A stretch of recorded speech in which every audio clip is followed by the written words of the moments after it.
Later on today, I'm getting ready to do a show with Jesse Lee Peterson out on his network. And I've been with Jesse a couple times, and I've been calling him the most important man in America for a very long time. And by the way, if you haven't seen any of Jesse's YouTube videos or you don't subscribe to his channel, go check out his YouTube videos, one or two of them anyway. And I don't think I'll be having to tell you to subscribe to him. You'll probably automatically want to do that. So anyway, last time I was out there talking to Jesse, I was actually in the studio, and we were talking about some really basic things. I mean, he's a minister, he's a man of the Lord, and he likes to expose this enormous level of black on white hostility. He likes people when they tell the truth about this ridiculous level of black criminality in this country. But Jesse's also about causes and solutions, and his are as good as any. But remember, we were sitting there talking, and at one point I almost stopped. I did stop, and I said, "Man, Jesse, isn't it a sign of how insane things are in this country right now that you and I have to sit here and discuss whether parenthood is an important thing for children, whether having fathers is good, whether too much crime is bad, whether safety is better than anarchy." I mean, those are the things that Jesse's right on the tip of the spear of, and so I'm trying to be right there alongside next to him. And it's just amazing how obvious some of these things are and how ridiculous the opposition to some of these things are. But yet, because it's so prevalent, because it's so ridiculous, we have to keep going every day. And there was a really good example of that recently. You know, there's this channel. It used to be a magazine, and it became a video thing. I guess that was the progress of it. You know, Gavin McInnes was one of the guys who was in at the beginning of it. It's called Vice. So anyway, Vice does these cutting-edge documentaries. And so Vice followed these 10 black women to Costa Rica because they wanted to get a vacation from white people. We're going to hear that video in a minute. It's a couple minutes, but it's really interesting it's really interesting just how plain-spoken everybody is and how normal this is now when you see people in a relatively normal atmosphere just dripping with racial hatred and racial venom. As you listen to this audio of this video coming up, I want you to imagine a couple things. One, you're down in kind of a jungle environment in Costa Rica, a beautiful country by all accounts.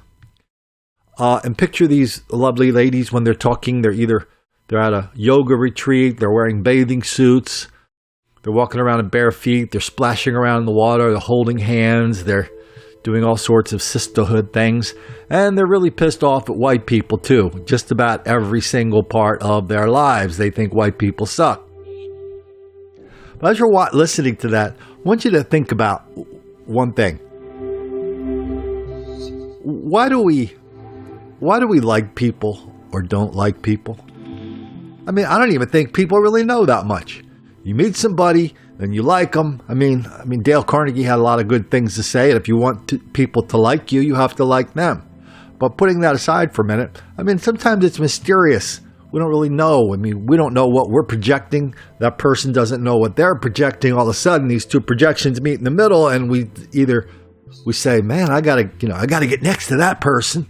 It's on a friendly level, or on another level, you're saying, "Oh no, I do not let that into my life.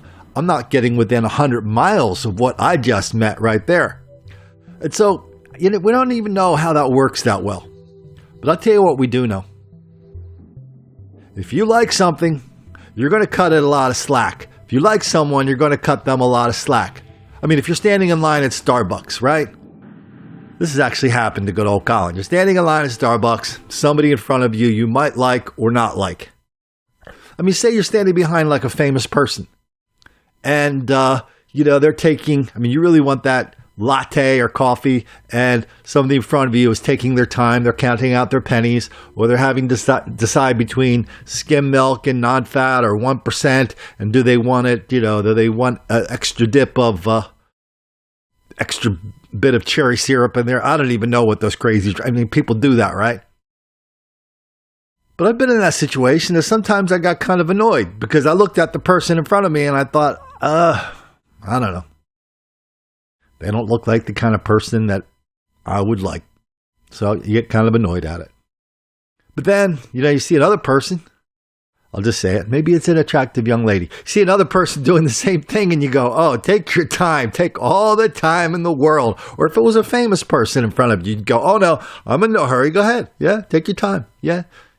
Matter of fact, I have something to say, then you're kind of joining you want to join the discussion between the benefits of zero fat and non-fat and skim. So we do know that if you like somebody, they get a lot of slack, and if you don't like somebody, they can't do anything right. And when you watch this, listen to the audio of what were these 10 black women on vacation, it's really clear that something's happening here besides their experiences they're talking about with white people. It's not the white people that are doing something unbelievably bad here. The microaggressions. They're not into white people. White people can't do anything right. And that's what this whole retreat is about. This is like heaven right now. Yeah. Alexis Bromley is from Nebraska. She needed a break from white people. In Omaha, it's very segregated. It can be very isolating if you're a person of color. It's hard in Nebraska because it's a red state. And so you just don't know who you interact with on a daily basis, if they believe that you're lesser, if you're inferior, and how that in turn can affect me. She says the current political climate has only made these feelings worse. So she decided to go on a Women of Color healing retreat in Costa Rica. Hi, such beautiful smiles. Thank you guys so much for coming. My blackness is bold. My blackness is uninhibited. My blackness is strength. The idea is simple. For 10 days, black women come together to eat vegan food, meditate, do yoga. The breath in is the reminder that we are safe. And to discuss the frustrations of being black in America. It's like a mental game all the time, and I'm in these spaces where, constantly getting poked and prodded. Oh, let me touch your hair. Oh, you're really pretty for a black girl. Black people don't exercise. Black people don't hike. People are automatically gonna have this perception of me before I even open my mouth. So many people's ideologies are being validated that don't see us as human, that don't see us as people. This retreat is one of more than a dozen black-owned travel groups, marketing trips specifically to people who look like Alexis. In the few years that most of these companies have been open, more and more clients are calling them up. At least 5 say they've seen a spike in interest coinciding with Trump's election. The idea of black women reclaiming control over their own mind, body, and spirit is exactly what's needed to survive in a system that constantly tells us that our wellness isn't important. We stopped taking care of ourselves because we were taught, you don't matter. The retreat is the brainchild of Andrea X, a former Brooklynite turned expat. I left the United States because I was sick of gentrification, racism, just dealing with being this black woman trying to figure it out there. It was 2014, and she'd just lost her job as a healthcare facilitator. What started off as a vacation in Costa Rica became her entire new life. She used all of her personal savings to form this retreat. We needed a safe space that was outside of the United States to hold certain conversations and just to heal. I don't think that we can do that in the United States. I think that we're suffering and suffocating and just dying every single day trying to survive there. Not every woman can afford to come out to Costa Rica. What can we do for the racism they experience, for women who can't afford to be part of your retreat? I think that it's important for people in the United States, Black and POC people, to start forming their own spaces there. Easier said than done. White Americans find themselves in white-only meetings and places all the time, without even trying or noticing. Black girls surfing out here. Yeah. When black people want a break from feeling like a minority, they often have to make an effort. Alexis made the effort. and it cost her $2,222. But for her and several other women, that's a reasonable price to pay for a retreat that bans white people. Would having white people on this trip ruin it? I got my money back. Yeah, I don't think we will be as open and as honest as we are with the group that we're in now. Yeah. Do you all feel like you've been stereotyped? One thing I always got is you're so well spoken, and I don't think people understand how insulting that is. What else would you expect from me? Curious if it's been no different for you since it was the election of President Trump? We're Black, we knew that racism has been around, but it's a bit more in our face now. It's made me have to pivot my interactions with people and, like, you know, people who actually support Trump. Yeah. Like, I can't trust you on friendship level, family level, any level if you actually are supporting someone that, you know, is completely racist. Is some of that anxiety what you feel you need to heal from here? We're looking for ways to coping mechanisms, you know, and ways to take care of ourselves because we're not on the agenda. Do you feel like you've increasingly lost the ability to see any shot at a relationship with white people? Every time I have a conversation with them, I just pick up on certain things that they say, whatever. I pick up on the microaggressions, the passive aggressiveness. I pick up on it. So I decided one day to just eliminate white people from my personal life. And ever since then, my life has been way more breezy. Do you think it's at all possible that the fact that white racism, white people have sort of made you leave the U.S., start your whole life over somewhere else, feel the need to avoid them, means that they've won? They didn't push me out the United States. Because if that's the case, they could push me out of any of these countries because they are here. They're everywhere, you know. I feel like white people shouldn't even have passports because they've done enough, especially white Americans. Leave them in the United States. They do not need to come here. They do not. They should be even able to travel here. They need to stay in the United States. But to a white person who's doing their best to be the best white person they can be. I have no tips for a white person. My tip to white people is to let us have our space, let us have our room, and go hang out with other white people. We're okay. You know, you've done enough damage. Lokaha samasta sukhino bhavantu. This retreat, much to Andrea's dismay, is held at a white-owned resort. That doesn't bother the retreat participants. They haven't cut white people out full-time. But 20 minutes down the road, Andrea and a business partner have quietly invested nearly $100,000 to build up their own private retreat space. This is where we'll have the workshops. Is this just like a long con to start building your own Black nation out in the middle of Costa Rica? It is. Starting with yoga. Yeah. Next is going to be like a mini government. I don't want to have a mini government, but at the same time, it will be a community of just like Black people living here.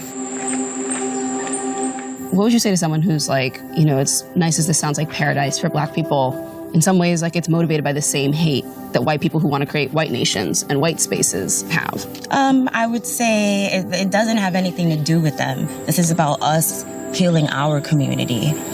Is it practical to create a Black nation in the middle of a jungle? Or to chase all white people off your property? Probably not, and most Black people don't want to do that. But the feelings of isolation that drove Andrea to build her own community aren't that different from what drove Alexis to this retreat in the first place. Andrea has completely given up on the U.S. I don't blame her. I have been places outside of the U.S. where I have felt more at home and more included than I have ever in my community. Is that an upsetting thing? You know, you say it with like this serene face, but to like go visit somewhere that you're not a citizen of and feel more at home than you do in your own country. Yeah, that's reality. Unfortunately, that's the reality of our country. You know, we did a story a few months ago about Black people going back to Africa and how they live in these, I think the one lady was saying she lived in Nigeria and she felt like she had all this education and all this privilege, and you know, compared to the people in Nigeria, she kind of felt like she was a big fish in a small pond. Or as another saying goes, in the land of the blind, the one-eyed man is king. So anyway, they're going down to Africa, and everybody's all happy about it. In the exact same way, these people that are going to Costa Rica, they're kind of idealizing it. You know, on a different level, and in a way, on a much more civilized level, when you live in San Diego, and I used to do a lot of reporting in Mexico for San Diego newspapers, including the San Diego Business Journal. I'd go down there once a week, drive down there, go here, go there, go everywhere. And you hear about the business deals that are happening down there. You hear about people that go down there and try to buy land. You hear about people that go down there and buy land on these 99-year leases, and that's like their perfect vacation home. And then about once every 10 years or so, you hear the Mexican government coming in and going, "Oh no, all those leases are no good." Everybody's evicted off their land. The land they built with all these houses, nice houses on it. I mean, that doesn't. I'm not even. I mean, I haven't even been down there that much since the narco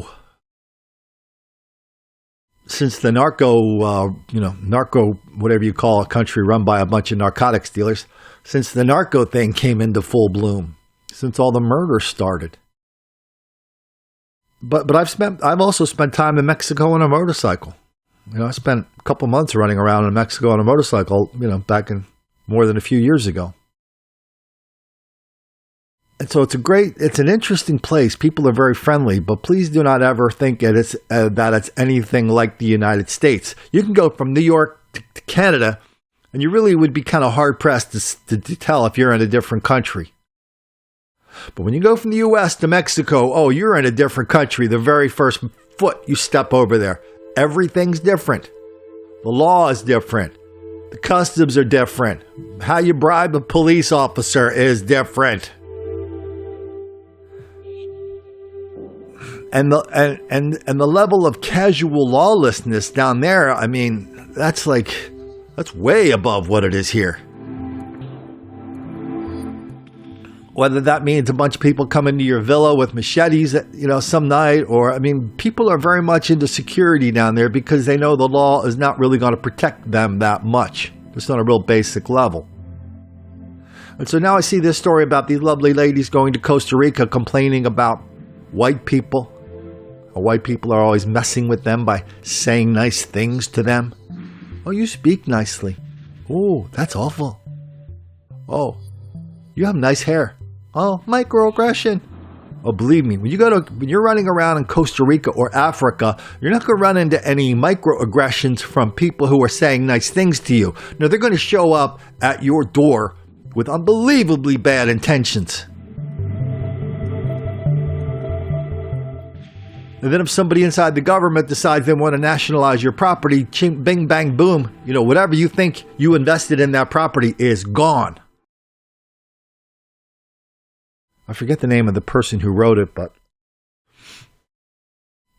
somebody wrote a book about Africa a couple of years ago, and they said, listen, there's only one thing wrong with Africa and lots of Latin America. People don't have property rights down there. Whatever you're doing, you can lose your property. Somebody will just come along and grab it. The government will come along and grab it. I'll never forget Hugo Chavez walking down the streets of his capital, pointing to buildings, going, nationalize it, appropriate it, nationalize it. It was a big joke. It was a joke to everybody except who was living and owned the buildings. And so all I'm saying is these lovely ladies, they're now, in addition to this black on white delusion they have that creates so much hostility, they're now going to add another level of delusion that somehow South America and south of the border and Africa are some kind of safe spaces for black people, getting them away from white racism. Oh man, no, that's not. That's truly dangerous thinking. I wonder if anybody who works at that retreat actually speaks Spanish. Any indication that lady who was sick of gentrification in Brooklyn that moved there, she was the one running the place, any indication that she actually spoke Spanish? Be very surprised if she did.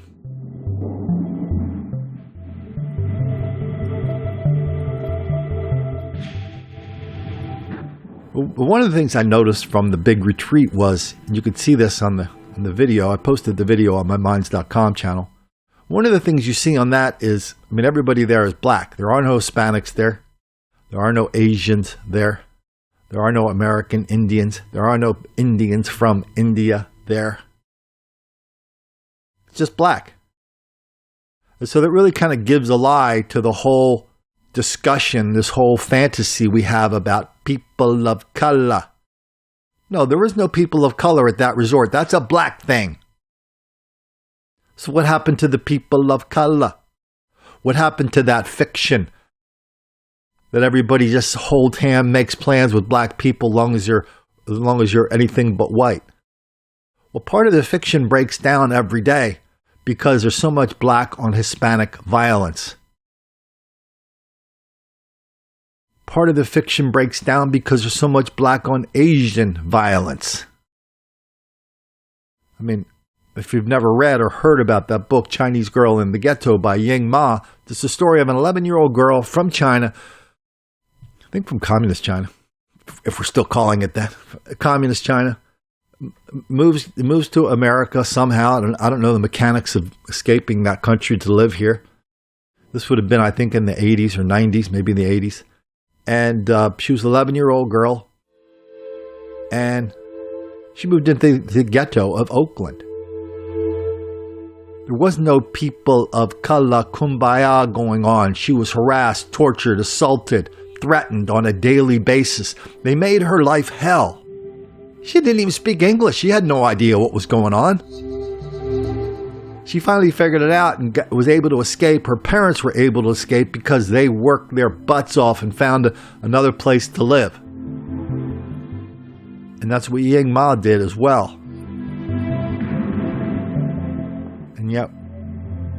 And yet we have to ignore this enormous level of black on Asian, black on Hispanic violence, just because these college professors and these newspaper reporters and these public officials like to try to tell us fairy tales of people of color. And we've done a ton of stories of black on immigrant violence, Asian and Hispanic violence in this country. They move into black neighborhoods not knowing any better, and it ends up really poorly. That's in Don't Make the Black Kids Angry. Here are two more recent stories. One from New York, and one from South Florida.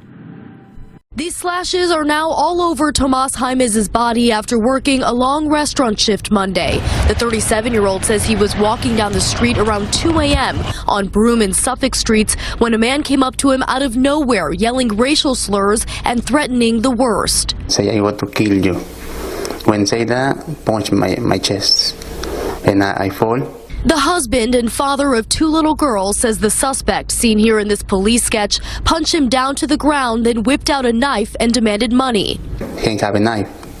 He started to scratch my face and say, no have a wallet, no have a money. Jaimez explained he didn't have much on him, but the attacker didn't give up. He stole Jaimez's phone before running off and shouting more hate-fueled words. Sources confirm he said, quote, "Get out of my country." Jaimez says no one was around to help, but he was able to walk to a nearby pharmacy to call 911. The suspect is described as black, 6'1", 190 pounds, and 40 to 45 years old. Last seen wearing a black parka with a fur-lined hood. Jaimez is now living in fear, barely able to sleep at night. Now I'm scared. And police are investigating this as a possible bias crime. They're asking anyone with information to come forward as the search for the suspect continues. On the Lower East Side, Rena Roy, CBS 2 News. Now at 10 and first on 7. And he grabbed me by my sweater and he wouldn't let me go. A girl living a nightmare at school. And I really hope this doesn't happen to any other girl. She says 3 boys left her scared and shaken. The teen claims she was put through horror at school, and it may not be over yet. 7 investigates. The team's Brian Enton is live in Miami Gardens with the story. Brian. Craig, what happened to this girl is just unimaginable. She says she was raped by 3 different boys inside the school. And then days later, her family gets a knock on their front door, and what they are told makes this story so much worse. A mom trying to comfort her 14-year-old daughter after the 9th grader says she was forced to have sex with 3 different boys in a Carroll City Senior High School bathroom. I was going to leave, and he grabbed me by my sweater, and he held tight, and so I was going to try to pull and leave, and he wouldn't let me go. The girl says the first boy forced her to have anal sex, and then word spread about what happened. That's when she says other 9th graders started approaching her. The third time it was after school, and I was supposed to stay after school for math tutoring, and there was a guy asking me if I could go to the restroom with him. The 14-year-old says the other boys forced her to perform oral sex, and she told a teacher about what happened back in October. In this student's statement, she wrote, "He grabbed me tightly by my hand and he got me into the boys' bathroom. I couldn't breathe. I choking and crying." The school district decided to suspend the boys and the girl from school. I felt like they would really just take the guy's side, and they would just believe them or, leave me out and say that, it was all my fault. But the situation got even worse when the girl's mother got unimaginable news. And Thursday is when the investigators show up to my house at 7 o'clock in the night to let me know that one of the kids was HIV positive and another one has gonorrhea. The mom says she won't know for sure if her daughter has HIV for another year, but doctors have already started her on medicine. She's only 14 years. How you explain you're 14 years old?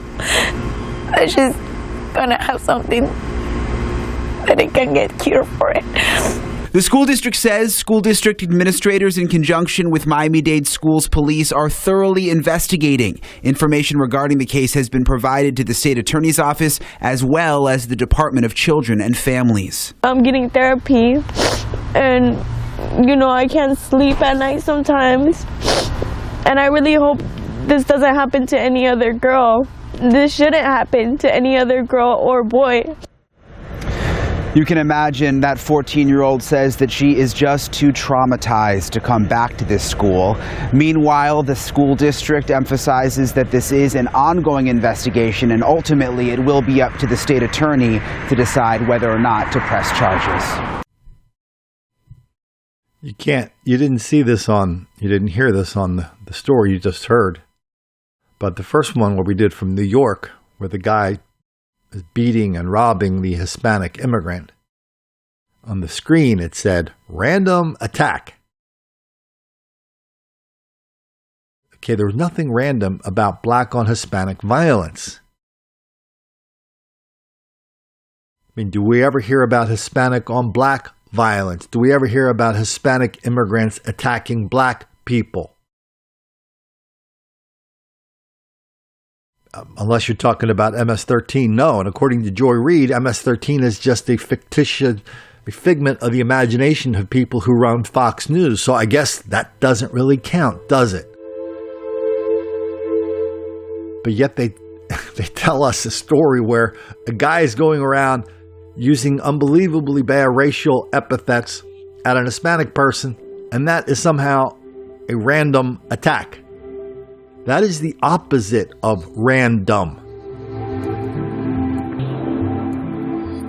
Someday, as long as we're engaging in this magical thinking, wouldn't it be great if every time there was a case of black on Hispanic or black on Asian violence, we went to the universities where the professors are all geared up to talk about critical race theory, about how black people are relentless victims of relentless white racism all the time, everywhere. That explains everything, especially why cops are always picking on black people for no reason whatsoever. Wouldn't it be great if, to top off both of those stories, they went to the closest university? Every university has at least one, some have a whole lot, of people whose expertise is critical race theory, black victimization, institutional black resentment. Wouldn't it be great just to stick a microphone in their face and go, "Professor, what's up with that black person attacking that Hispanic guy? What's up with that?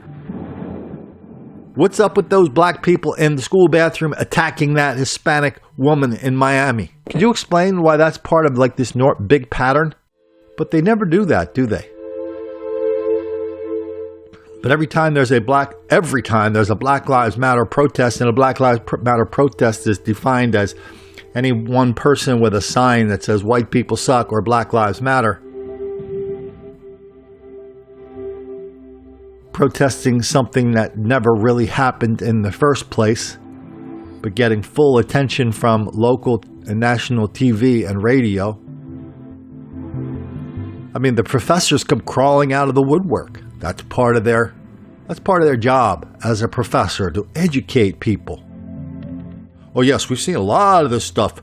Yes, we see a lot of cops killing black people. It happens all the time. Yes, for no reason whatsoever. That simply has to stop. And at our school, we are educating all of our students, black and white, about the ridiculous levels of white racism in this country and how it's constantly keeping black people down. Yes, I wrote 4 books about it, and I made a bunch of money on that. And I tour the country, and people who write books about this stuff, we tour the country, we tour each other's campuses, and we give speeches. And that is a pretty damn good life. Think I'm kidding? I'm not. I mean, this is Black History Month. That's in full bloom this month. I think I saw down in Atlanta, some woman was giving a big speech on post-traumatic slavery disorder. I think she was a professor maybe at Emory University, or maybe the speech was there, whatever it was, that was her thing. It was like, oh yeah. Black people are really in bad shape today because of something that happened 4 minutes, 4 years, 40 years, 400 years, 4 million years ago. We are not responsible for our own behavior because white people keep messing with us. That's to use the cliche, that's a dominant narrative. And when we give it, people just can't write it down quickly enough, can they? That's the dominant narrative. Yes, Colin. Back in 1944, my grandfather tried to buy a $3 million house, but the bank would not give him a loan. That's why I'm screwed up today.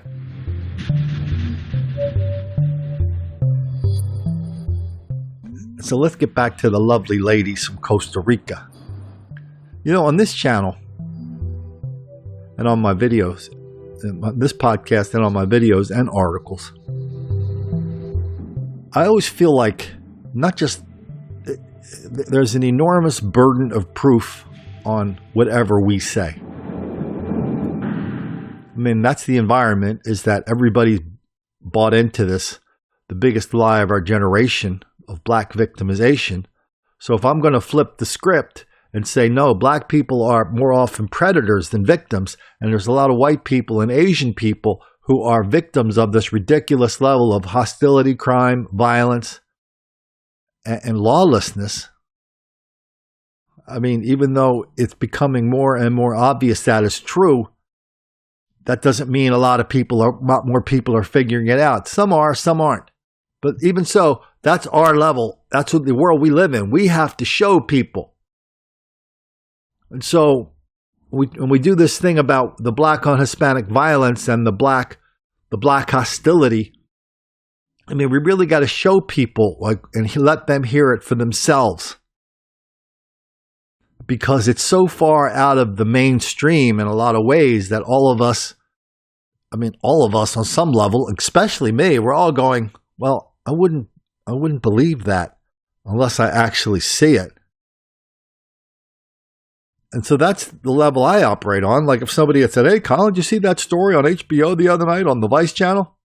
10 black people went to Costa Rica and they went down there because they want to have an escape from white people.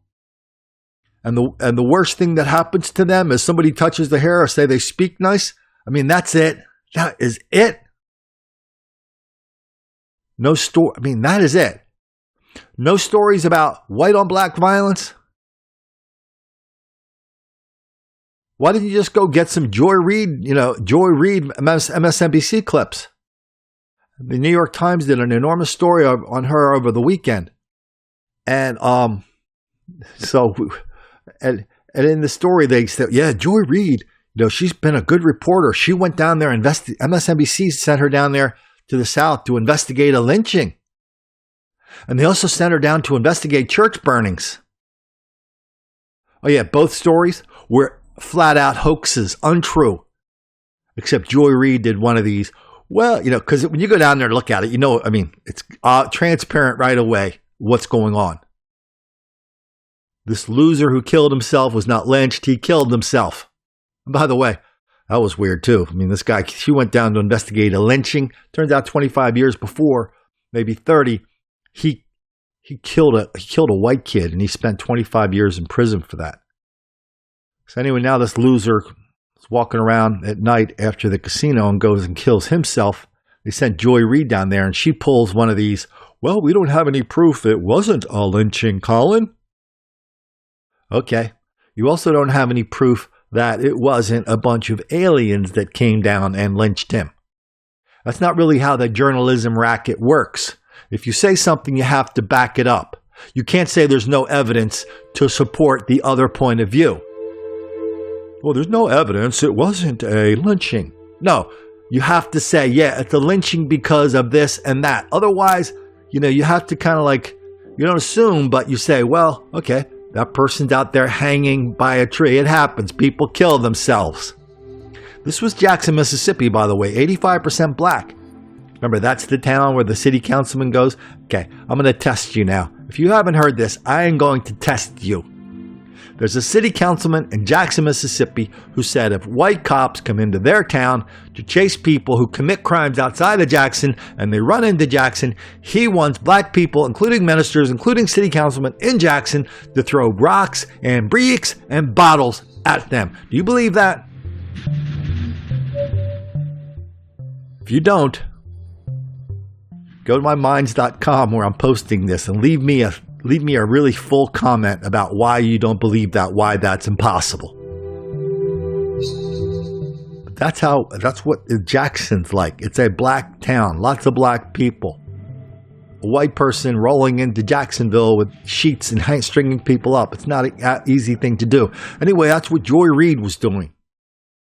She went down there and did the old lynching. Well, then she did the old like, oh yeah, everybody knows that black people are being lynched all the time down here. Happened 5 minutes ago. Happens all the time. Oh yeah, and so there's no, you didn't really show me any evidence of that. I mean, it's not hard to do. If somebody gets lynched, you should be able to show it to me. Then she did the exact same story on church burnings. And this is the New York Times elevating Joy Reid because of her breakthrough reporting on church burnings. We had 8 church burnings. They sent Joy Reid down to investigate them in the South. This church burning hoax first emerged when Clinton was president. So black churches burned down in the South. Clinton sent dozens of FBI agents down there to rip the lid off this scandal of white people burning down black churches. And when it was a big deal. A year later, one FBI agent comes out rather sheepishly and goes, yeah, well, that never really happened. Yeah, there were some churches that burned down. The ones that burned down, some of them were burnt by black people. Others were burnt by just because they were old buildings out of code with lots of bad wiring, and those things happened to those buildings.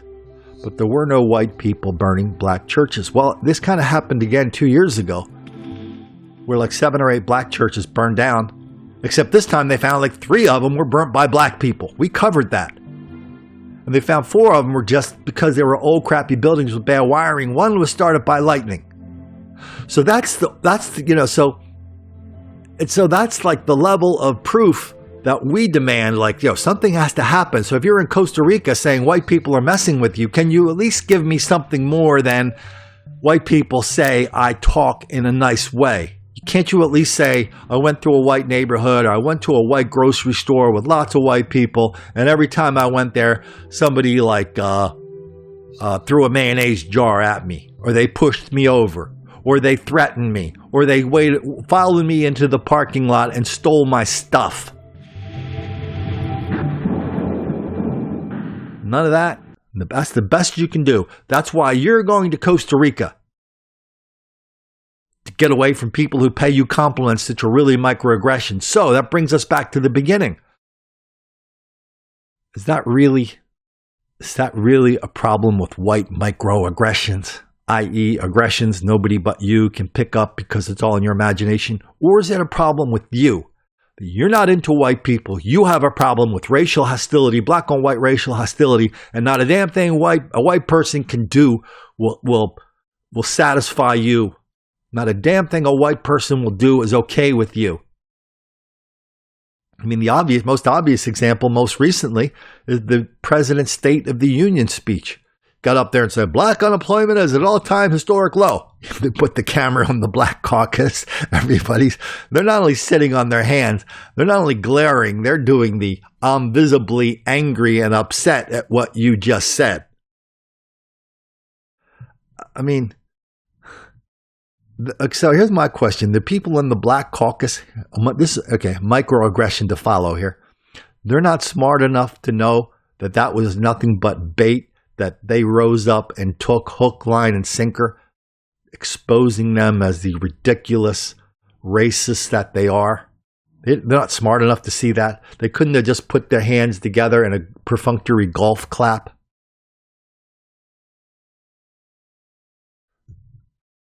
No, because their level of hatred, their level of hostility is so enormous, it is just totally swallowed up any other bit of common sense that may be existing inside of them.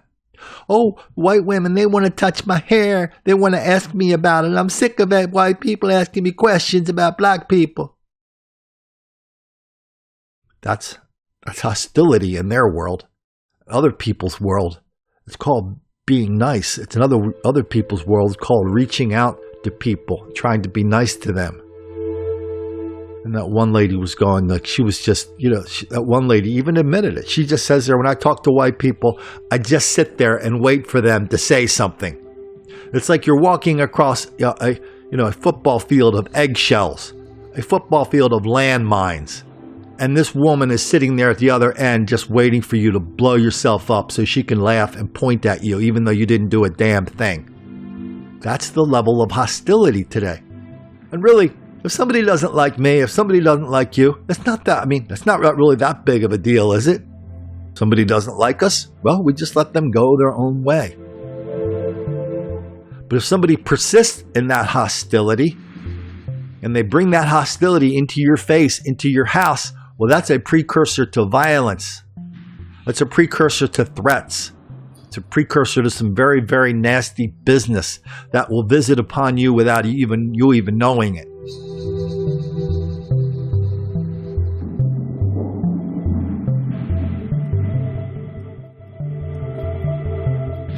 I got an email this morning. I think somebody posted this on our minds.com/Colin Flaherty page.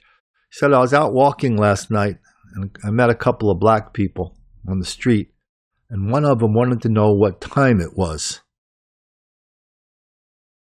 So we've talked about this before. When you are stopped, you must assume that you are being sized up. So whether it's what time is it, can I have a cigarette, can I have a nickel, can I have a ride, can I have this, can I have that, can I have something? They're looking at you and sizing you up and saying, A, does that person have anything worth stealing? B, could I beat them up? And C, how much difficulty would it be in fighting them? And D, how much fun would it be in fighting them? So these are all these very these calculations people are making in their minds. This guy just put his hand right in his pocket and he held on his gun and he kept walking. And he didn't answer them.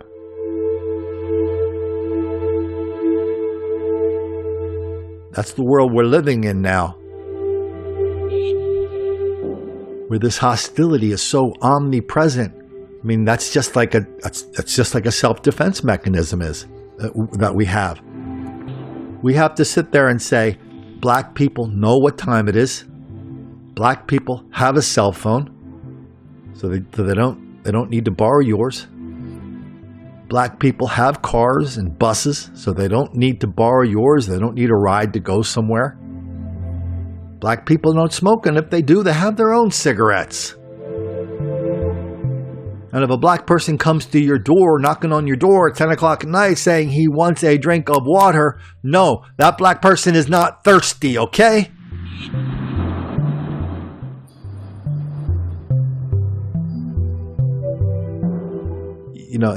Back to the Costa Rica thing, there was one woman that was talking about She didn't like it when people said she was very well spoken, and how could those white people not know what a ridiculous insult that was? You know, who's manufacturing these stereotypes? Who's manufacturing these stereotypes that black people are different?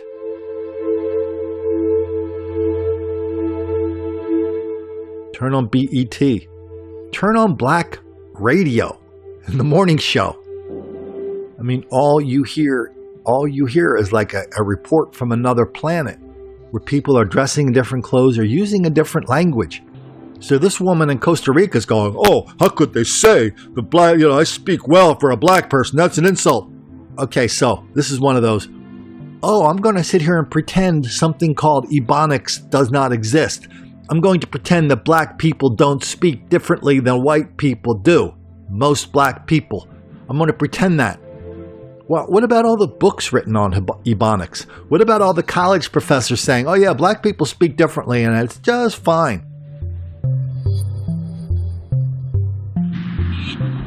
What about that?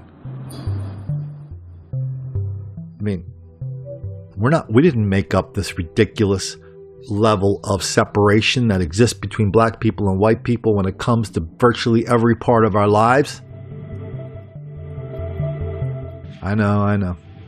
Oh, Colin, you just want to normalize white behavior. Why can't we normalize black behavior? Exhibit 900,072 on the enormous level of black on white hostility, black on white disingenuousness. Remember, we still live in a place where pushing back to these ridiculous black narratives is still considered a bad thing. And people who live in work in cubicles, or they work in offices, or they work in police cars or fire stations, you push back at risk of your family's financial security. I happen to believe that's asking too much of somebody to do that. So if we can recognize it. Not all of us are prepared to push back against it. That's why what Jesse Lee Peterson and what good old Colin are doing is important, because Jesse's built his life and I've built my life where people aren't going to tap us on the shoulder and go, hey, Colin, the guy from Human Resources wants you in the office and he wants to know why you're talking about black criminality being wildly out of proportion. Yeah, by the way, we're going to have some security guards to escort you out of the building after that. That happens. So if you want to quit your job, just go in and tell your boss he's a loser and he can go to hell. And you'll lose your job for that. But don't lose it over this. Support the people who, if you can't do it, if you can't speak out and make a difference on this, well, you can speak out and make a difference in a lot of different ways. By supporting Jesse, supporting me, and that's really important, and I'm really grateful for all the support we get. I got to read you this letter. It's dated, I just got it, so it's dated January 30th. What's today, the 11th or 12th? It came from Taiwan. I'm not going to tell you who it's from. It is my pleasure to write to you, as I greatly respect your efforts to enlighten society with the reality of day-to-day news events underreported all over America. I have enjoyed reading both White Girl Bleed a Lot and Don't Make the Black Kids Angry, and have recommended both books to many friends. I don't think we're going to get this guy in too much trouble if we say his first name is Thomas. Here's what gets good. As you can see by my return address, I live in Taiwan. I am an American living and working here, along with my wife, who teaches blank at the local blank school. We've been here for blank years, more than 10, and I'm getting close to my retirement, at which point we will return to our home in Virginia Beach. We enjoy living in southern Taiwan for a number of reasons. 1, almost no crime at all, and certainly no violent crimes ever. And 2, as a foreigner who respects local laws, customs, and culture, and works for a living, I am welcomed in Taiwanese society, even though I look different. Taiwan has been a particularly enjoyable place to live, as the average Taiwanese citizen pretty much wants pretty much the same thing as the American citizens used to want. A crime-free environment where one is free to pursue a living, go to school, or shopping, to go to the mall or park, raise their children, and improve their lives without fear of robbery or violence. It's kind of like America of the late 50s or 60s, very wholesome and innocent. As I mentioned, soon I will be returning to the United States, where we own a home in Virginia Beach. As you have reported many times on both YouTube and your books, Virginia Beach is the site of black mob violence almost every year when summertime rolls around. I have witnessed this scene several times firsthand, as I have worked part-time in the restaurant business there at a pub restaurant right off the beach. You should know that violent incidents of black-on-white crimes are a common occurrence in the Hampton Roads area, but of course are totally underreported or simply not reported by local news journalists, most of whom are National Association of Black Journalists members. We know the routine, as you have highlighted the modus operandi over and over again. Fortunately, many people are becoming aware of the realities there, so I hold out some hope. It's a struggle, especially as free speech seems to be more difficult in this era of white privilege. Congratulations on your move to Minds.com, which I am happy for. I shall continue to listen and read and support you whenever I can. I'm a big fan. Enclosed is a small token of our appreciation.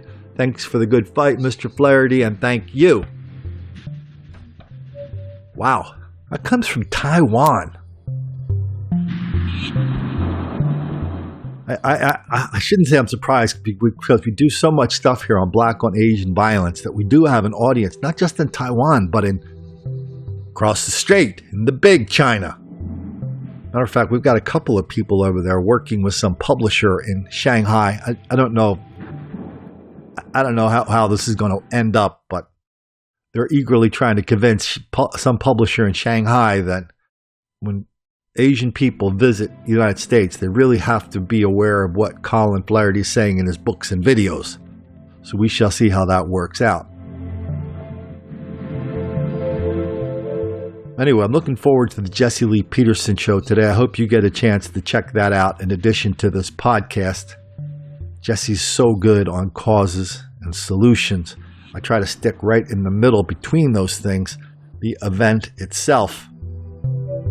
But come to think of it, it doesn't matter if you're doing the causes or the solutions or the actual crime and violence and black and white hostility.